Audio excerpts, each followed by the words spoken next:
Good morning. Good morning. Today is Sunday, August 6th, 2023. Let us set our intentions and make aspirations by saying the four immeasurables prayer as we do every week. May all beings have happiness and the causes of happiness. May all beings be free from suffering and the causes of suffering. May all beings not be separated from the happiness that has never known suffering. May they rest in equanimity, free from attachment, anger, and aversion. I want to read something to you. I'm sure most of you or all of you are on Instagram, which is probably how you heard about this. There's an Instagram page called jangchub.norbu, JANGCHUB, period, NORBU. That's very good. That posts a lot of Tibetan Buddhist teachings and teachers. This is a quote from a Tibetan Buddhist teacher named Cham Trul Rinpoche, CHAMTRUL. The holiest place in the universe is in your mind.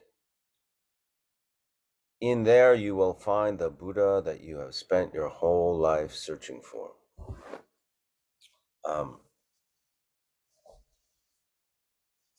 Meaning, you're not going to find enlightenment, your inner Buddha mind, Buddha nature, anywhere else outside of your own mind. Of course, we have help from our teachers and from the Dharma and the scriptures and the sutras and the shastras and our sangha. But even the help that we get, we receive that help, we reach out for that help, we interact with that help through our own mind. And the help that we get from others, awakens the Buddha nature within our own mind. They're not giving us our Buddha nature. They're not giving us Buddha mind. They're not giving us enlightenment. And that's what really we focus on in this class. I've spoken about it before, when this class, which started as completely secular meditation, not at all about Buddhism 3 years ago when we started this, through your own curiosity about Buddhism, we asked our teacher if we can, what should we do, and he said, you can talk about the Dharma, but in Buddhism, but focus on the mind, because Buddha is not the name of a man, Buddha is the name of mind. So that's what we really focus on in this class. We're not Dharma teachers, we're not Buddhist teachers, Tibetan Buddhist teachers. We are students who are sharing their experiences, basically. And we always encourage those of you who are interested and inspired by these things that we talk about to find an authentic teacher from an authentic lineage. We post suggested books if you're interested, and teachers that we have found inspiring on the Solidago Productions website. And for those of you who are new, we do meditation here, because meditation is the way we work with our mind, the way we train our mind, the way we develop awareness. Awareness really just being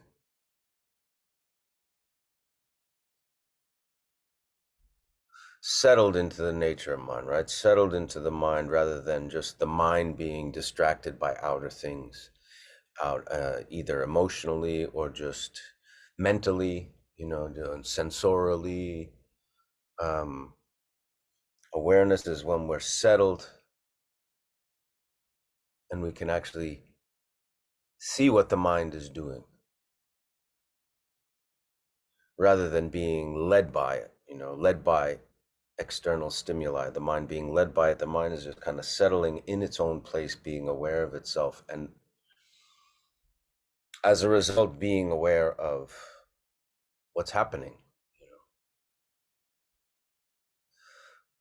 So, with that in mind, we will meditate, and then Victoria is going to talk for a bit, and then we can take any questions and try to answer them if we can. And first, we do something called the 9 purifying breaths. And Nick, if you have that diagram of the subtle body channels, if you have that handy and can put that up. The 9 purifying breaths deal with the 3 subtle body channels, which you see now in front of you. The central channel is blue. The right channel is white. The red channel is left. Sometimes those that correspond to men or women. I've seen diagrams where in men the white is on the right, or in men the red is on the white. So I don't think it's critical which one is where. But the white corresponds to the negative, afflictive emotion of anger when it's kind of blocked energetically. When it's clear, it has the antidote to anger, like patience, right? The left is red. That's associated with the afflictive emotion of grasping or desire, and when it's clear, the opposite again could be generosity, even contentment. The middle channel, blue, is associated with the afflictive emotion of ignorance. By ignorance, we mean ignorance of our true nature, which is Buddha, and everything that kind of obstructs that is the opposite, is the afflicted, is the afflicted nature of that. So we're going to start with the right channel. Let's say the right channel is white, as in this photograph, in this diagram. We're going to take our right, we make the Vajra fist, we tuck the thumb to the third finger. We're going to take the right hand and go to the left nostril, and we're going to breathe into that right channel and breathe clean, pure air into that channel. And switch to the right nostril and breathe out, clearing that right channel. Clearing out that stale, stuffed, tight, afflicted emotion. Once again, do it again, the same combination.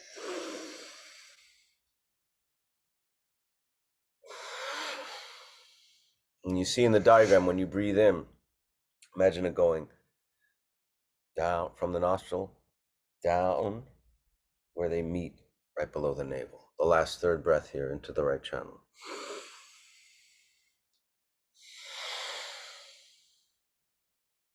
Now we're going to switch hands. Left hand going to the right nostril. Now we're working with the left channel.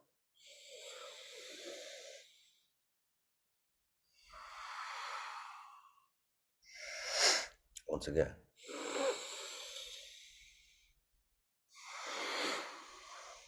And the third time.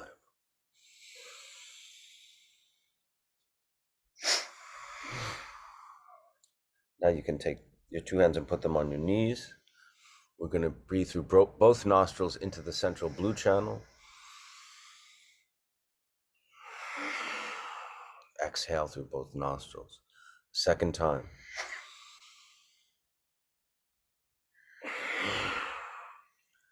Now on the third time, you're going to inhale, hold, and then exhale. And imagine the exhale not going through the nostrils, but also going through the crown chakra and merging your consciousness with space. And as you merge your consciousness with space, take it into sitting meditation.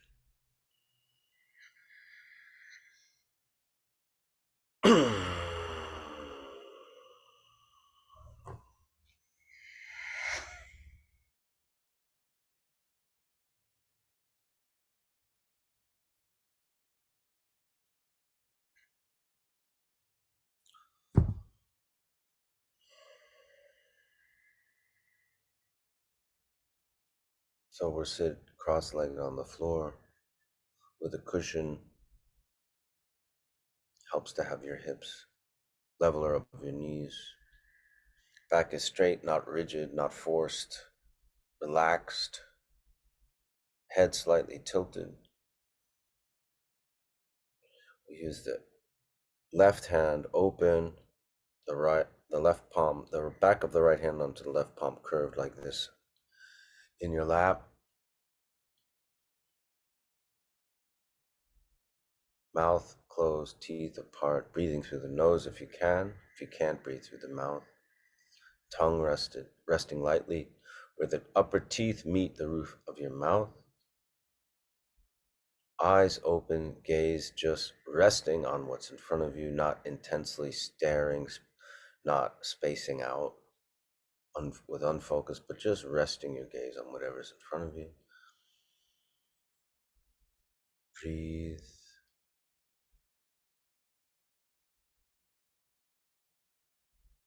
Be aware of how the breath moves in the space between the nostrils and the upper lip, and just focus on that for a few breaths.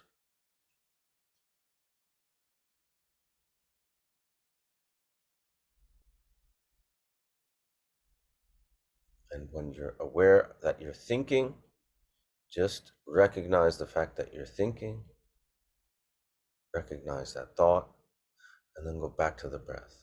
Almost say that to yourself, back to the breath.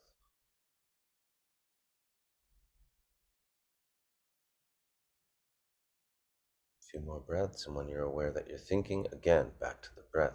Those of you who have been here, which is probably most of you, well, it seems like there might be some new people today. We also use the visualization technique of imagining mind as this limitless, clear, spacious, stainless blue sky. We kind of settle into the calm that we imagine embodies that blue sky. We're breathing in that space of calm. And when we notice we're thinking, we imagine the thought like a cloud that has arisen in that sky. And just by recognizing the thought and not following it, not judging it, not pushing it away like it's bad or wrong, shouldn't be thinking, that's not what we're doing. Just leaving it where it is, not getting into the story of it, which is the thought that comes after the thought that leads into the next thought, chain of thought, train of thought. Not getting into that, but just noticing the thought, leaving it where it is, and imagine it dissolving back into the sky. Imagine the cloud dissolving back into the sky from where it came, leaving no trace behind, and then settling back into that sky. And we basically repeat that over and over. It may take you quite a while to become aware of the fact that you're thinking, meaning you may be lost in thought for quite a bit. That's okay. Just apply the technique when you are aware. Okay, settle in. And relax and enjoy that calm and spaciousness.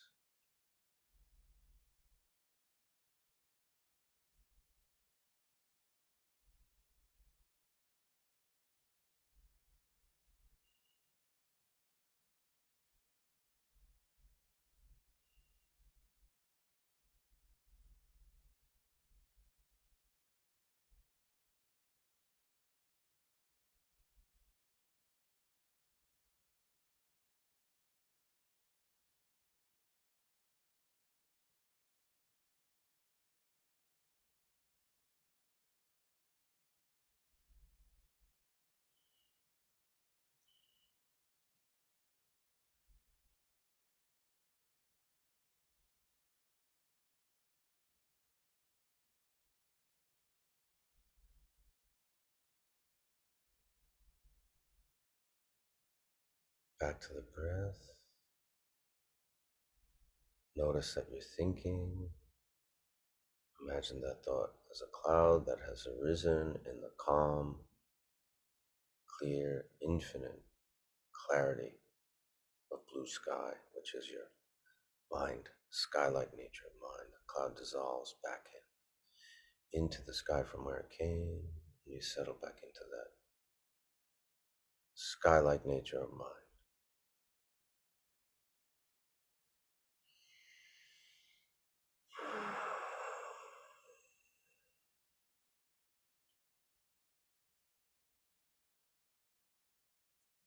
If you feel very uncomfortable and tense and need to shift your body and settle again into the posture, that's fine. You don't have to stay completely rigidly still. Settle back into the posture. The breath should be an even breath, like not a short breath, a quick breath, not a insanely deep breath, just a medium breath, natural breath. If you need a dose of oxygen, you can take a deep breath if you feel like you need it. Back to the breath.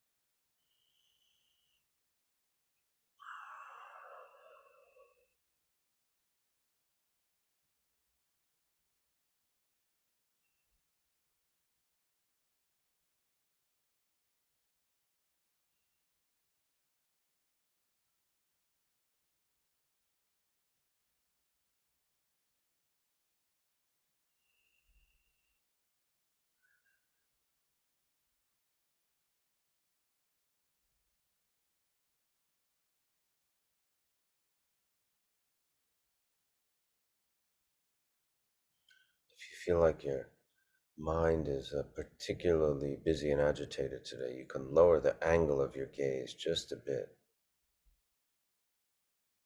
And conversely, if you feel kind of sleepy,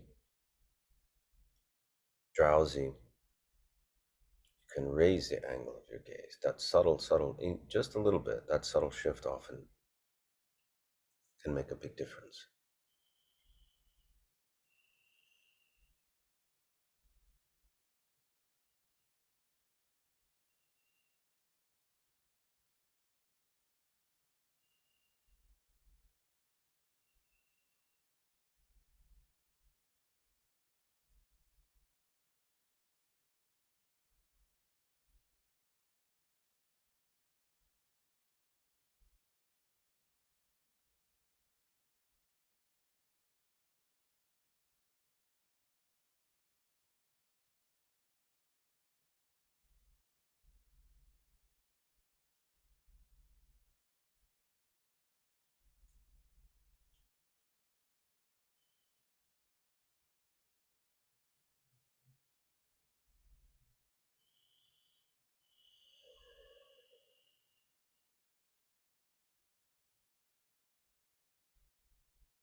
Right. Okay, Victoria's gonna chat with you for a bit, and then we'll, if you have questions about anything that we're covering today, there's a Q&A function in the toolbar on Zoom here, and you can put your questions in there.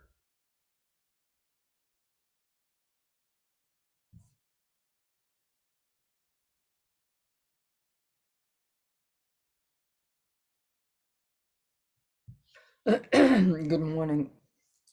So I just wanted to, frequently we speak about negative things, how to detect them, how to not create them. But I just wanted to touch upon today how to deal with them when they do arise, because we're not yet at the point of where we're just these flawless bodhisattva warriors. where we are capable of sustaining a level of mind and awareness that constantly holds a state of meditation very firmly, with the basis of based on the desire to benefit all sentient beings. We are still in just very ordinary kind of a, we're divided between ordinary mind and practice awareness. Most of the time we spend in this ordinary momentary mind that is a process of arising stimulation through our sensorial fields, our mental awareness, the sixth awareness, and synthesized through our dualistic thinking. We as a subject looking at the world, judging it, working upon it, always restless because we're always caught in the desire of changing reality. We want it to be different. We spend most of our time wanting things to be like this, like this, like this. And so suffering is very, very present in our life. And I just wanted to touch base on when the suffering arises and we're the cause of this suffering, which is really what is a constant factor, because sometimes we cause the suffering through negative manifestations of our body, speech, and mind. And then suffering arises when we perceive others in a way that we feel that they are obstacles and are difficulties in our life. But that, of course, has to do with our perception, with our judgment, with our looking at something as that enormous difficulty, as that negative thing. So how do we live the life without residue? And how do we become free of this? The first noble truth, the truth of suffering. And I just wanted to point out that in Buddhism, that first noble truth is kind of a molecular structure of the level of samsara, this reality in which we live in the ordinary state of mind, always shifting between what we desire and what we have an aversion to. It's so molecular that desire is what always drives us. It's something that drives us, and it's something that is our makeup. We're disintegrating, we're changing, we're constantly shifting between this momentum of running after something that we want and the dissatisfaction of what we have and what we are. And then there's compounded suffering of impermanence and change when our bodies are changing, when illnesses arrive, when we lose loved ones, et cetera, et cetera. So basically, we're always kind of, we are in this difficult situation with reality because we perceive it as something that we want it to be otherwise. And so at the very core, at the very basis, there is the change of our body. There is the change of impermanence and loss. But then there's also this kind of like a difficulty of when we perceive things and we want them to be very, very different, we're kind of struggling and fighting with what is. And that is suffering. It basically characterizes everything we are and the way we function. So how do we go through life without causing this and without feeling this, you know, at least minimizing it, because we know when and how we create difficulties. What is this life without residue, you know, life free of this kinds of suffering? How can we live such a life? It doesn't mean that we don't falter, because we will continue up until the end, which is enlightenment. We will continue this kind of feeling of suffering, because we will continue feeling the five afflictive emotions arise until they're completely terminated, extinguished in enlightenment. So we will falter, we will pollute others, and we will be polluted internally by our own negative emotions. They will spark up. But we can slow down the frequency of when they spark up and how they pollute us and others. And how do we do that? With what means do we do that? We do that with awareness. We become aware when these emotions arise in us, the five afflictive emotions, uh, ignorance, anger, desire, stinginess, and arrogance. And when these things do arise, and now as practitioners, we become aware when they arise, because when the still water of our awareness becomes fluctuates, when the pebbles are thrown into it, those five afflictive emotions are very visible. They're the ripples after the stone is cast. So we know as practitioners what they are. We know what it's like to leave garbage on the floor and then later to trip on it. That's what happens when we leave residue, when our life goes on unresolved, when the five afflictive emotions are just allowed to cause havoc and damage out there and we don't deal with it. The residue will be there and we will meet that residue and we will have to deal with it, because the universe has a very balancing nature, and we, as part of that universe, will meet these obstacles and will have to correct them. It's like an illness running its course, is running toward a cure. So all things are like that in our life.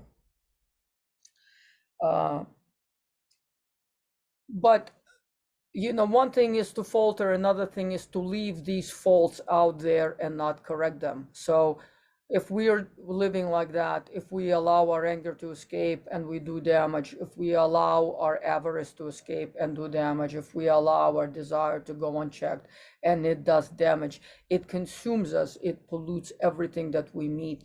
And often it's in conjunction with others that these things arise.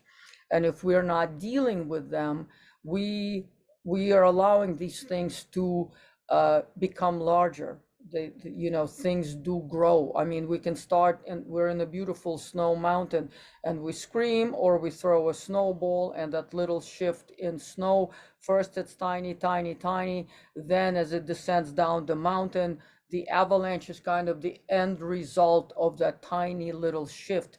So if we as practitioners become aware of the fact how things arise in their initial form, how they're very small, but if they're left unattended to, they accrue mass, and then they kind of get beyond our control. And often when things get beyond the control and accumulate such a huge mass, we can no longer recognize them and know their original causes. So often we ask ourselves, how did I get to the situation with that person that we want to kill each other? Well, initially it started as something much smaller, something much more subtle. But because we hold on to, I am right, and I should be like this, and I should answer like this, we let the snowball accumulate this huge mess and become an avalanche. But if we are aware that these little acts will become and accumulate this enormous mess, we deal with them right on the spot. So like I said, it's not about not having faults and not being afflicted. If we speak harshly, if we took something from someone we're not supposed to, if we lost control of our inner, if we lost our awareness, and through losing our awareness we lost control and we let the five afflictions create things out there, what we do is right away we try to deal with it on the spot. If we're really advanced practitioners, we can deal with it before we open our mouth or do something. We deal with it internally as we feel the energy of the affliction arise. But let's say we're too late and the horse is out of the gate, or we said something terrible to the person we love, or a neutral person, or whatever, we simply go back as quickly as we can and we deal with damage. We acknowledge and we say to the other person, I acted within this afflicted state of mind. Please forgive me.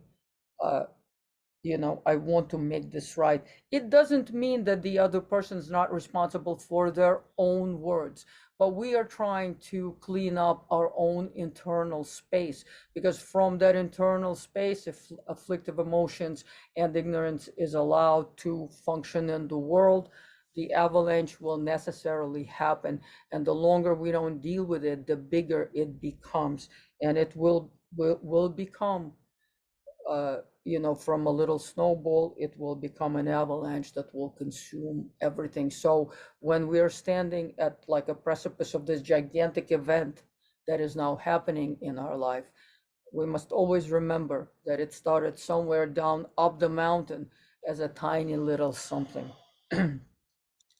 Dealing with the avalanche is just called karma. So the longer we wait, the larger the thing becomes as it's rolling down the mountain on the momentum of its afflictive emotion, its negativity that's allowed to spread. It's like a disease that goes uncured, an infectious disease. The longer we don't contain the spread, the larger the damage will be.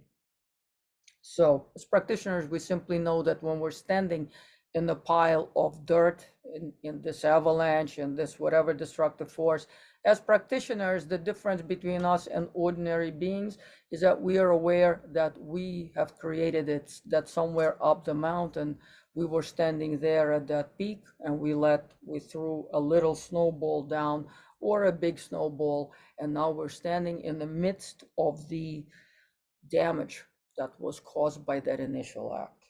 We know that that initial snowball grew from our mind, grew from our internal space, and was cast out without control.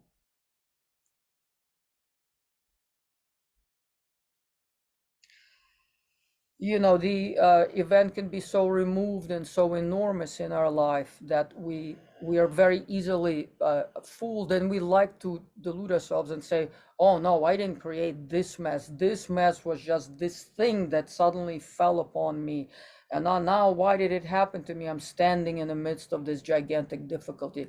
But if we are practicing even a little bit, we are already acknowledging that the causes that led to these conditions came from that single moment of where we allowed that negative energy to escape our mind stream.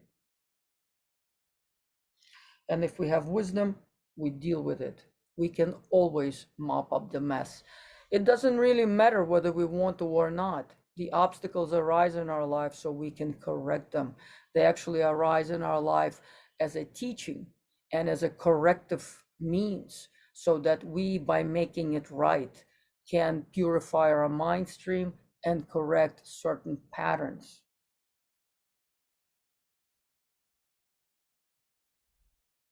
And when we correct these patterns, when we correct the mess, we purify our mind stream. And next time we're more aware of it. Instead of making all these apologies and running to clean up the mess, we do it now preventatively. We can do it faster. We can liberate negative emotions as they arise, or very, very quickly. We can apologize to people on the spot. And remember always, we're not trying to change the other. We're trying to change our own mental continuum. And the way that we do it is, one is picking up the mess.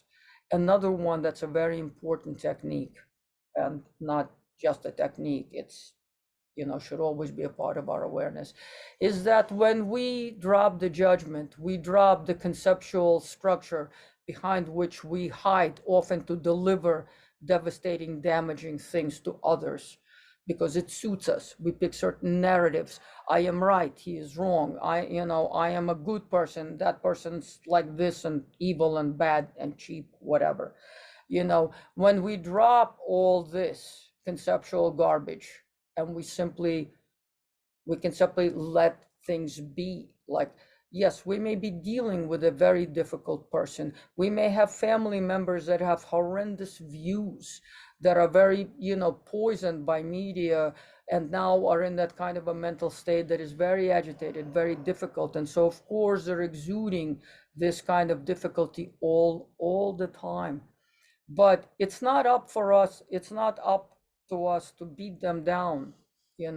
If we want to change the situation in any way, first we have to drop our own mental constructs of judging them, of holding them in a certain way, of creating them into an enemy. First we settle our mind, and then we ask ourselves, are we acting or speaking out of the desire to benefit that person limitlessly? Are we holding them in our heart? Are we wishing them well-being? And only out of that place speak and do things.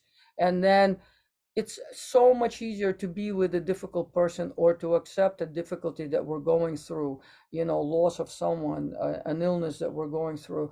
If we can accept what is, if we can be with what is, then we can act, and we can act clearly. We can know what to do.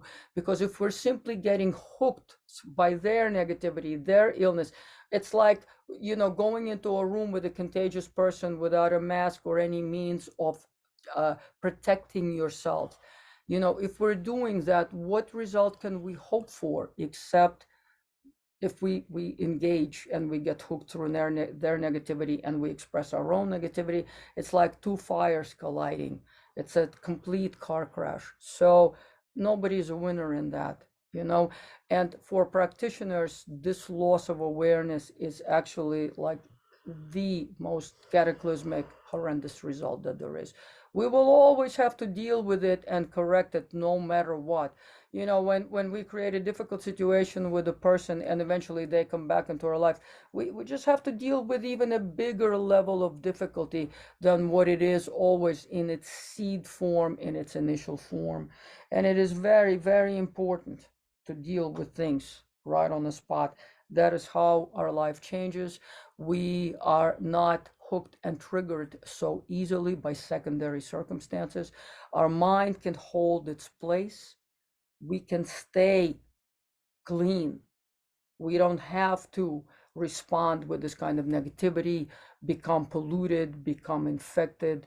We can hold our space.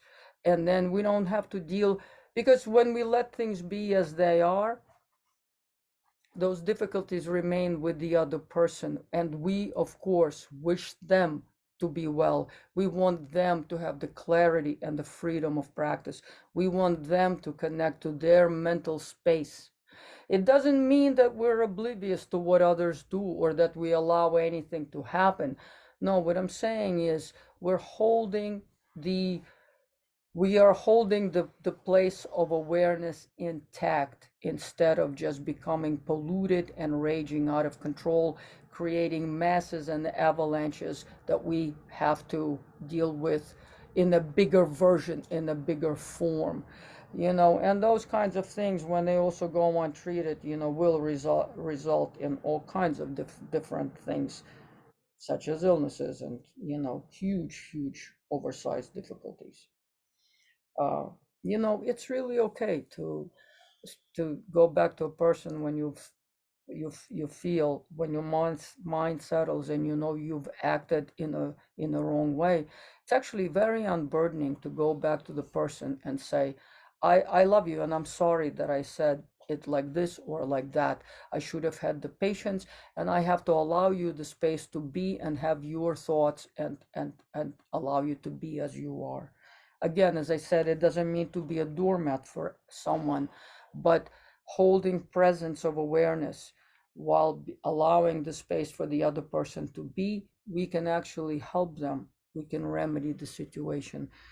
If we engage, we're simply crashing one car into another.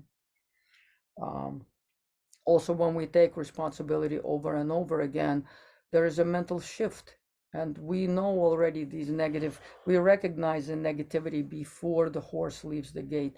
It's so much easier and so much more quicker. We don't create a mess. We don't have to deal with it.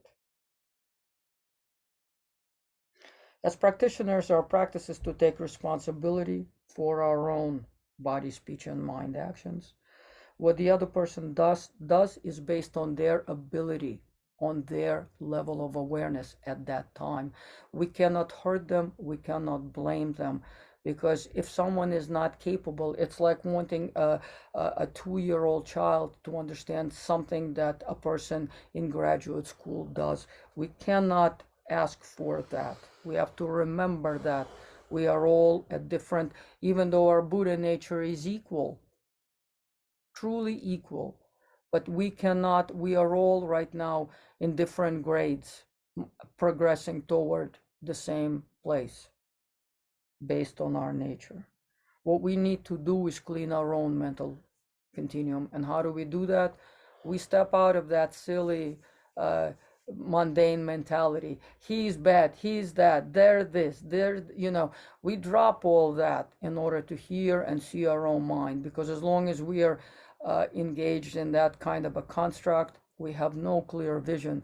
And certainly when we have no clear vision and we're not, our energy is not coming from a place of clarity, our body, speech, and mind will produce nothing but afflictions and devastating results. So, remembering that our mind is like space, remembering that this space is luminosity and clarity, remembering that our mind is not a stuffed box of ideas and little to-do lists, remembering that we can hold everything without labeling it, calling it, reacting to it with I like this, I don't like this, withdrawing.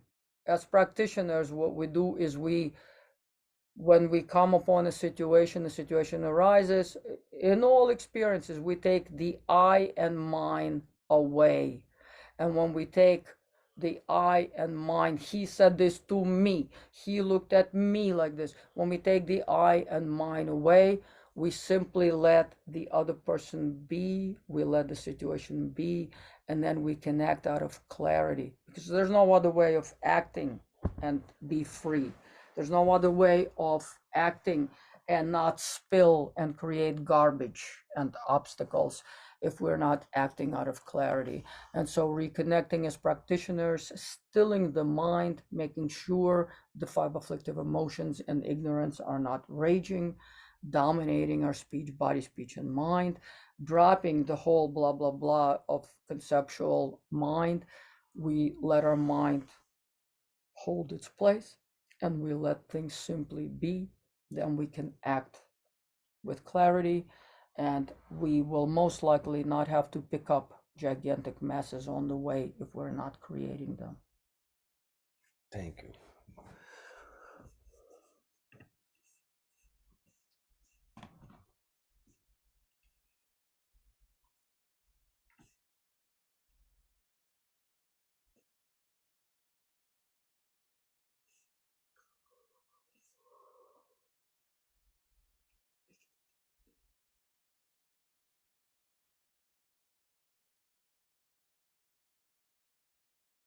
Okay. I started these classes a few weeks ago because of situations of anxiety during the time I have with family and my parents. Is it possible to meditate during those moments of anxiety with them? Or is it something I have to work continually before and after I'm at the beginning of this process? Both, definitely both.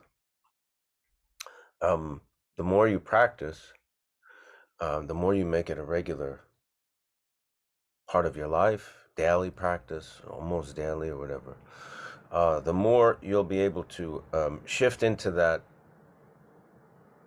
space of awareness, during when you're not on the cushion practicing, right? During life, during situations, maybe during moments of anxiety with your parents. So the two things you're asking, they kind of go together, something that you have to work continually before and after, and bringing that awareness into your life. This is a practice we do. I think a lot of people think of meditation almost like as something to get good at, like as something that's a wellness modality, like yoga or exercise or something like that. it's not about becoming a good meditator, right? It's not, oh, today I sat for 20 minutes, today I sat for an hour and it was so good, and and this is going to make my life better. It's not you're basically working with your mind and tapping into and cultivating awareness. And by awareness, it's like what Victoria was saying, that spacious state of mind where you're not just kind of closed in by the immediate emotional reaction to things. And you're trying to expand those moments so your life becomes made up more and more with those. So you're able to, it could be a moment very simple. I bring up this example a lot, right? You're online in the coffee shop and the person in front of you is taking a really long time and you have to be somewhere. And immediately you shift into, this person should be more thoughtful, this person should have had the right change, and I shouldn't be held up. And every situation's a moment to kind of tap into, okay, I really have no control over what that person and what the cashier is doing. And I can just kind of let the space happen, not be caught up in this story that's unfolding and this inconvenience, just sit in that calm space, let it happen. Something else happens, when you move towards awareness, you know what I mean? So if you have anxiety with your family stuff is where it really happens, where the buttons get pushed more than anywhere, because there's such ingrained habitual patterns, emotional patterns, roles, that we immediately fall into those default relationships, default emotions, default reactions that have been habituated over years and years and decades. So when you're going into those situations, you almost have to gird yourself, you have to prepare yourself even more, that you're going to have to rely on your practice and rely on your awareness to not get stuck into the old reactions and into the old, expectations and things. This doesn't mean you have to kind of fight all the time. It can mean setting boundaries. It could mean being honest about certain things that you're not honest. It can be drawing a line. I don't want to talk about that topic. It's a good question. Do you want to elaborate even more? Um, I'm not a psychiatrist, of course, and we just beginner practitioners ourselves. But in my own personal experience, I know that often I have a worry or an anxiety as something that initiates as a repetitive action of me wanting someone to be in a certain way. I want a certain result. I want to hear certain things from them. I want them to be in a certain way, and a kind of an impatience and an anger that's triggered by me knowing that they're not going to do that already. So often I remember that when I bring that feeling, it means that I'm bringing this desire for a certain outcome and a frustration for when I'm not getting it. And by reiterating those mechanisms over and over and over, it becomes like this hum, like this dull hum that enters the room with me because I come in with those expectations. Being a practitioner means you become aware that you're carrying this with you. And so the idea is to unburden the awareness and simply let the others be. Surely we can love people when they say dumb things to us. Surely we can love people when they transgress and do stupid things. We've done that all of our lives, and others have done that with us. We've been children, we were prankster. We've done so many horrible things throughout our lives. I mean, just a parent raising a child, having the patience to deal with all those kinds of stuff, that kind of a burden. So we can do that too. And when you go in armed with that mind, we all have family members who are very difficult, but we just have to let them have their space without hooking into them with judgment, not expecting them to be this and this. understanding that right now maybe they're not capable of being this and this, dropping impatience, dropping desire for certain outcomes. Again, as Michael said, it doesn't mean that boundaries become blurry. What we want is just being in control of our inner space. We don't want to be hooked and polluted by whatever is happening there with them. If their body, speech, and mind are influenced by negativity, we don't want it to cross right into our mind stream and meet them with horns locking. Um, so it's about awareness. It's and always knowing that we have an absolute inner capacity for holding anything and anyone. We can have forgiveness, we can have love, we can have clarity, and we can have space to be with anything in this life. Literally anything. Because there is someone always out there who is dealing with something so much more and is dealing with it with grace and awareness and understanding. And that's where we're trying to move toward. So just, yes, we all have parents, most of us have parents that have very different views from ours. They always want to teach us and kind of make us stupid because we are not acting how they desire us to act. So we should try from our side not having the same kind of mechanisms when we're perceiving them, leaving the desires behind, leaving the expectations behind, leaving the impatience and like this slight anger behind. We can be present with them in a much more liberating and just remembering that we love them, just feeling that in our heart, connecting our awareness to that element rather than bringing our impatience with us into the room makes everything very different. And above all, taking out this whole me, they're affecting me, they said this to me. If we drop the me, then we hear their words, we see their actions, but they're not so hammering us in the head. The hammering in the head only happens when we engage with afflictive emotion back, like two cats fighting. The one cat is peaceful and is just sitting at the window enjoying the sun.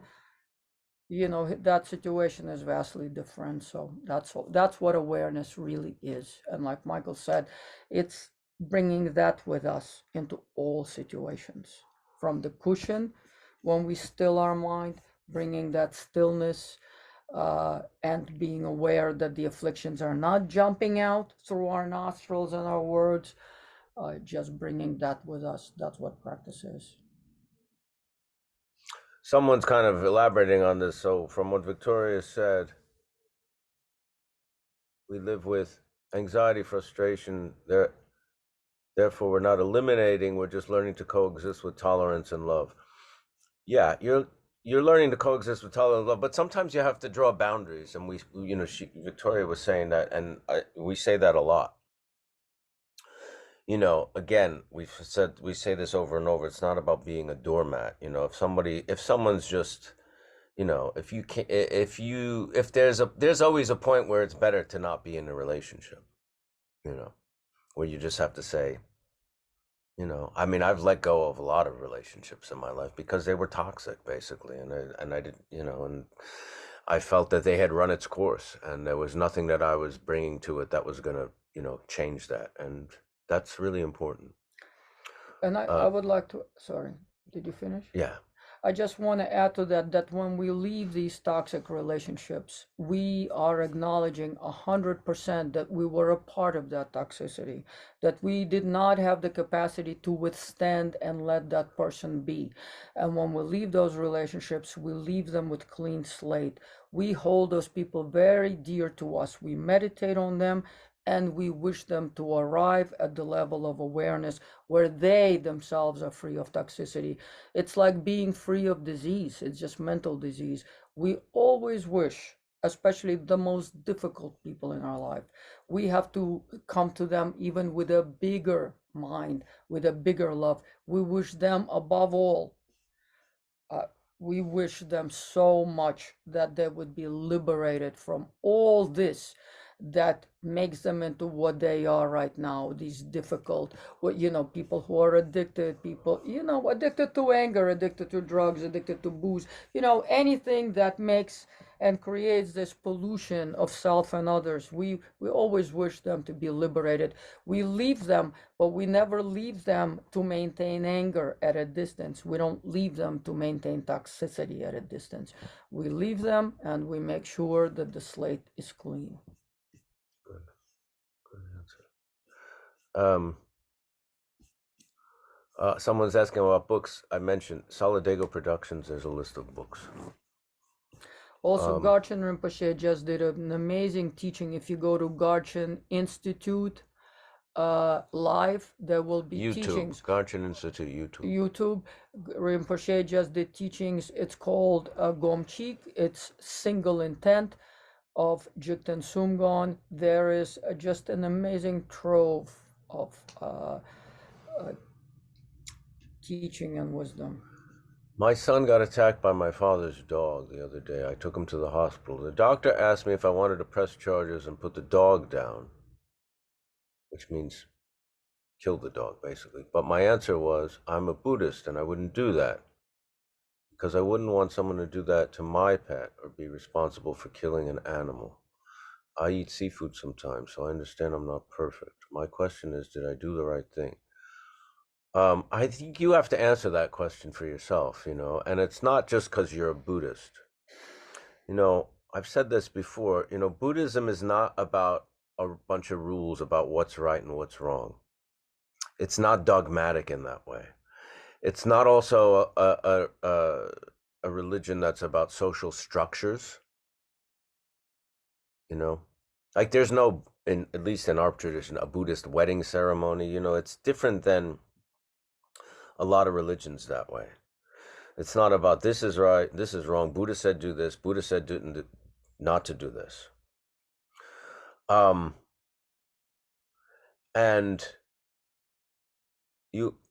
if you're saying you don't want to hurt the dog, I understand that, right? Because it's probably not the dog's fault. Maybe that your father's hasn't trained the dog or didn't keep the dog leashed or whatever the situation is. But as a human being, that's really how we got to answer these questions, not necessarily as a Buddhist. This may sound contradictory, but it's not really, because by practicing, we're cultivating our wisdom, innate wisdom, and it's not just what Buddha said. Because we're talking about our own Buddha mind, not Buddha's mind, our Buddha mind, and cultivating that. So it's not just like, I can't do this because I'm a Buddhist. You also have to look at, okay, how do I prevent this from happening to someone else? And I'm not saying that's to destroy the dog. Maybe it's forcing your father somehow. Maybe you needed to press charges to force him to take care of the dog in a better way, not let this happen again. I don't know what that is. It's not just about you feeling okay that you didn't have the dog destroyed. If you're getting what I'm saying, there's a subtle thing here where it's like, I feel good because as a Buddhist, I didn't do this. But you also have a responsibility, not just to you and your Buddhism, but to others, to your father to some degree, but to others who may be victims of a dangerous dog. I hope that makes sense. There's a lot of nuance, obviously, in what I'm saying. But I think you have to ask yourself if you did the right thing, not me. I can't tell you if you did the right thing or not. You have to, really look into that. I feel like when I first started these classes, I was much more invested in broadening my practice. Life has gotten in the way. I'm not sure I know what that means. I think you have to investigate that, what you just wrote. And I majorly fell off meditation and Dharma practice. Life has gotten in the way. You have to ask yourself, you say, past the idea of just doing it, how do you get that passion back? Well, if you're happy, then maybe you don't need to. Ask yourself that question. If you're okay with your life, then maybe you don't need to practice. If your life, which has gotten in the way, makes you happy,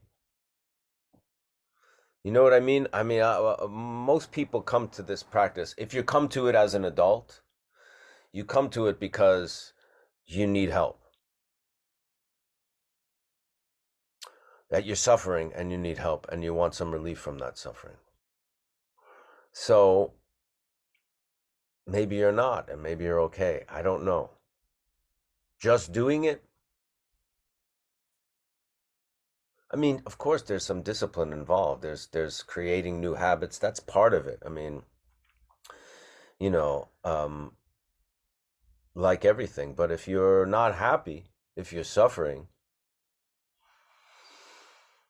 you know, it's up to you. I really don't know what else to say.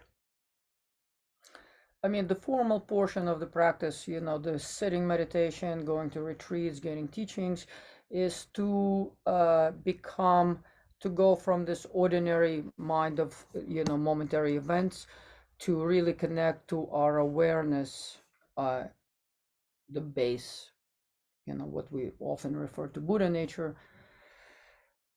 If you feel that you bring, and so we do the formal practice in order to bring it with us into everything, needless to say, we sit down and train only so that when we get up and we interact, that element is with us. It could be present. So we don't slide into the monkey mind, but we can continue to be conscious, aware beings with the mind of benefiting others and their welfare. If you feel that you have that mind and you are connected to your awareness, then you are practicing and you didn't fall anywhere.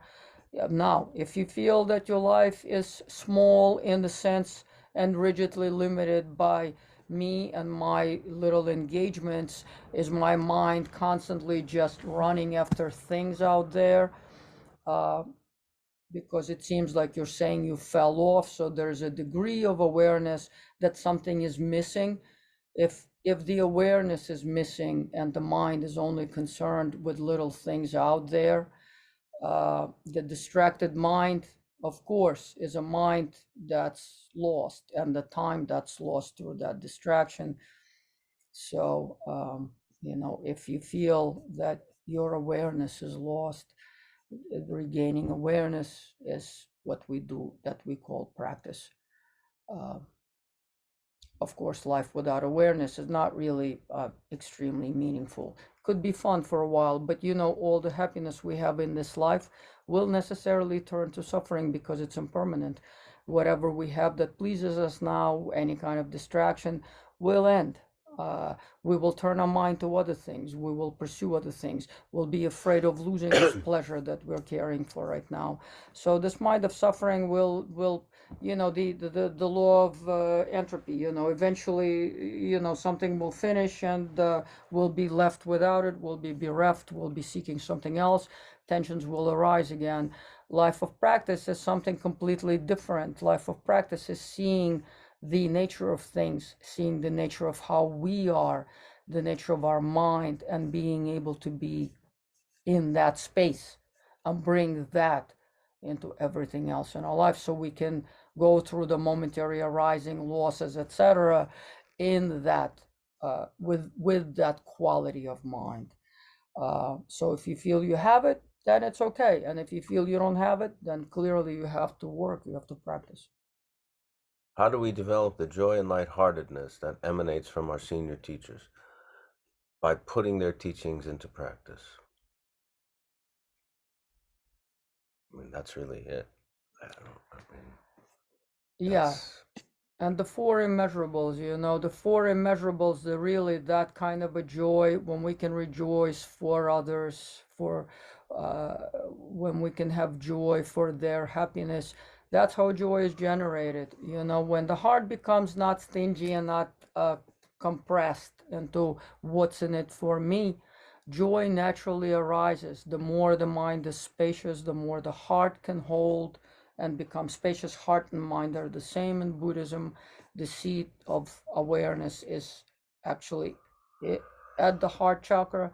So the joy is something that happens when our mind opens, moves away from me, from that small compressed space of the ego to the bigger space of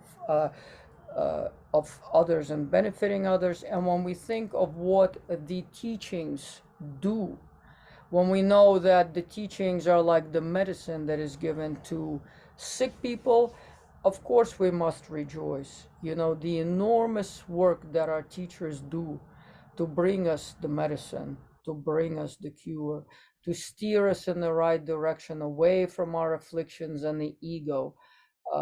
You know, it's like they say the uh, uh, one single lamp illuminates the darkness of thousands of infinite eons, and that's what the teachers do. So of course we have to rejoice that there are beings like that in the world that bring this illumination that illuminates infinite eons of darkness and takes us out of the cave life. So um, that is the joy when we understand what the teachings really are and what the teachers are dedicated to. There's a bunch of questions on grief, mourning, you know, someone or even a pet or a person who died, and there's several questions on practices to handle illness, Let, chronic illness, you know, especially something that's very fearful. let me answer the question about the illness first. So the way we deal with illness in Buddhism is a very practical matter. We do Tonglen meditation. Whenever we suffer anything, and I can say that from personal experience, when I deal with some physical ailments myself on a continuous basis, you know, things of the nature that cannot be cured. I just have to live with them for the rest of my life. And when the pain arises, we do Tonglen. We think of all the beings. Well, I do.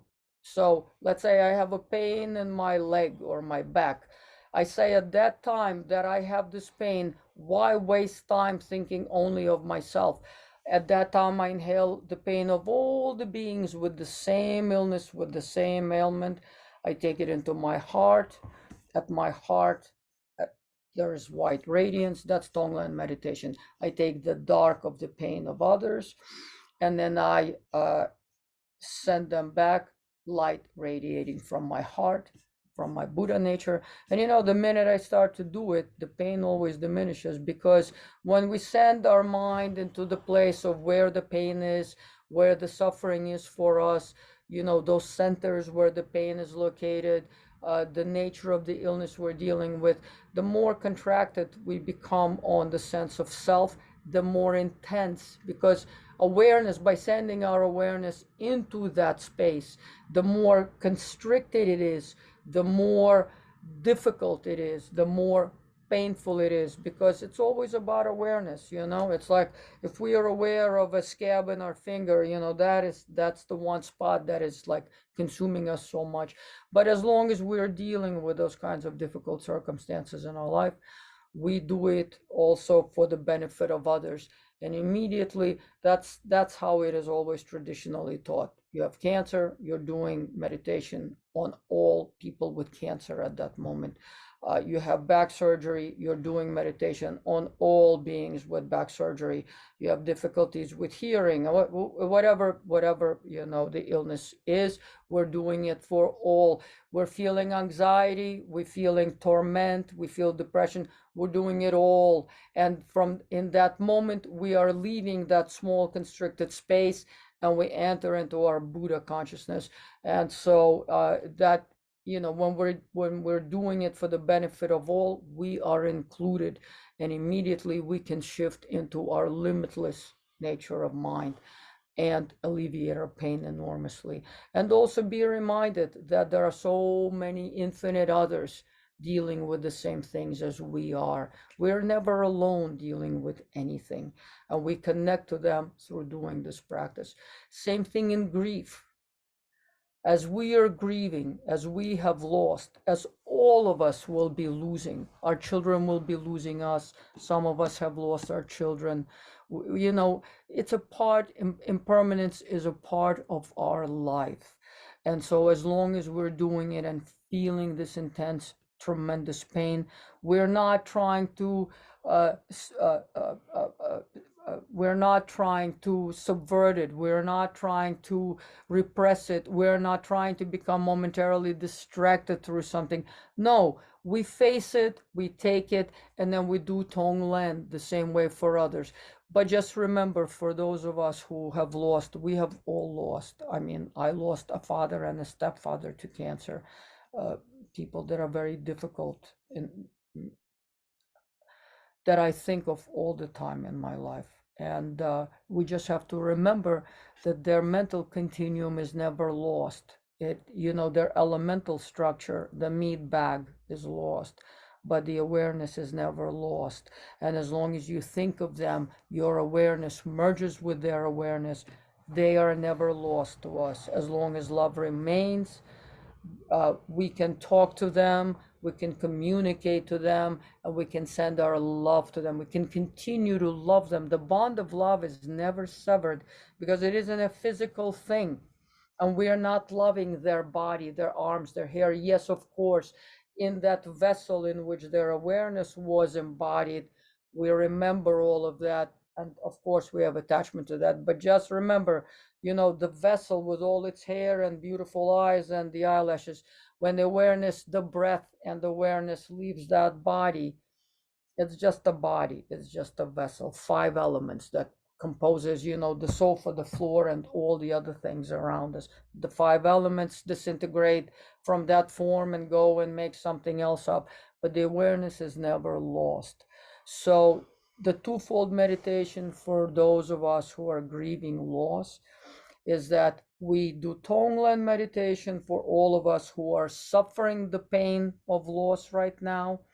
And then on personal level, we are connecting and communicating with those who have transitioned and are now living in different bodies in different places, etc., because their mind stream is never lost. That they don't leave the universe. We will all still be here in our interconnected nature.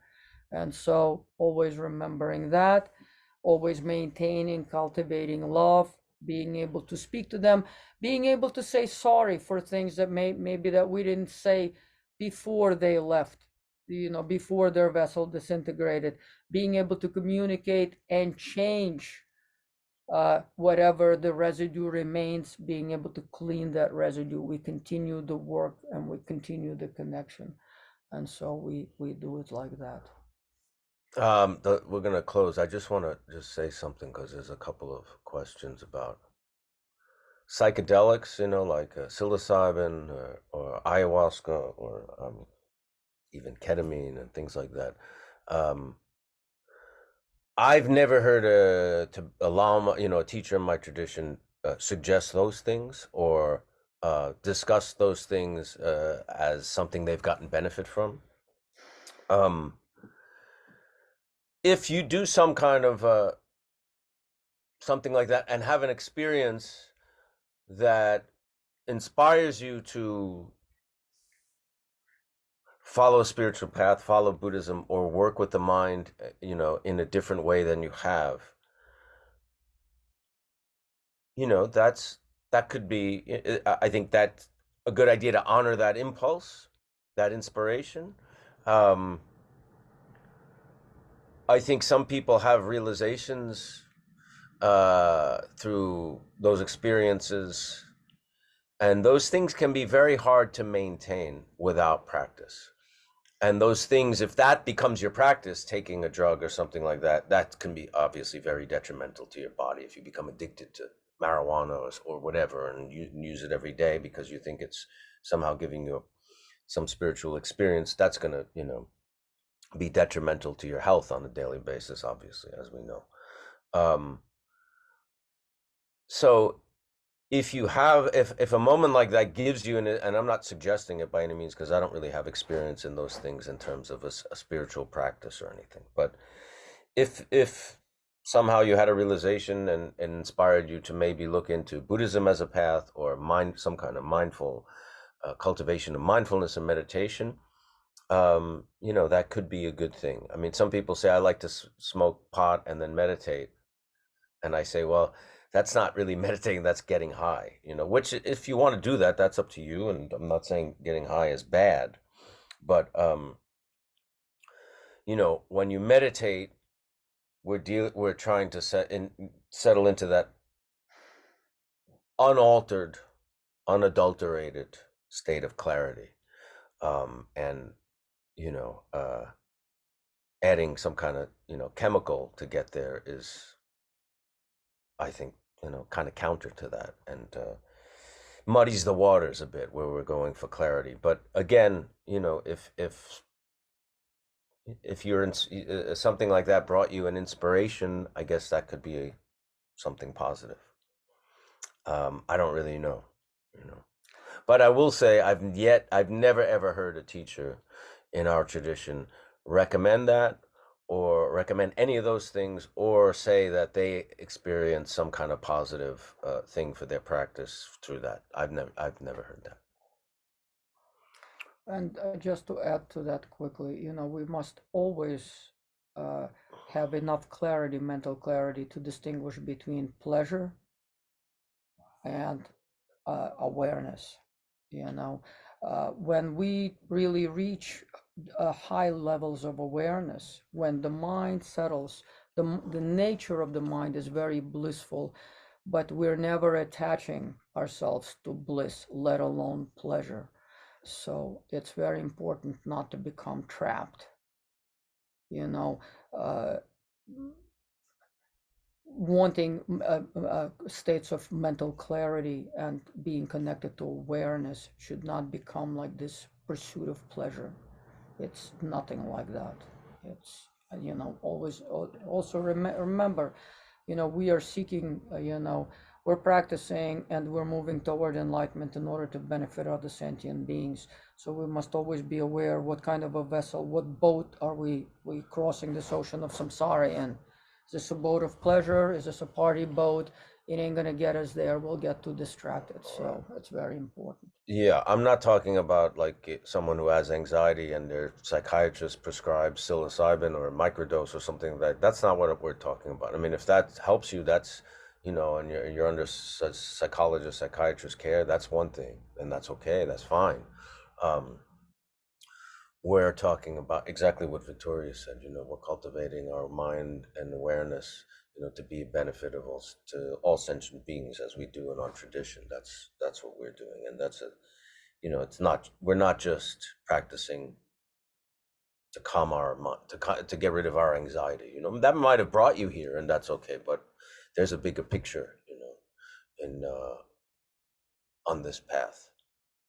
With that, we'll close. We'll thank you, you all for coming today, and our producer Nick Solidio for his kindness and generosity, without which we would not be able to do this class.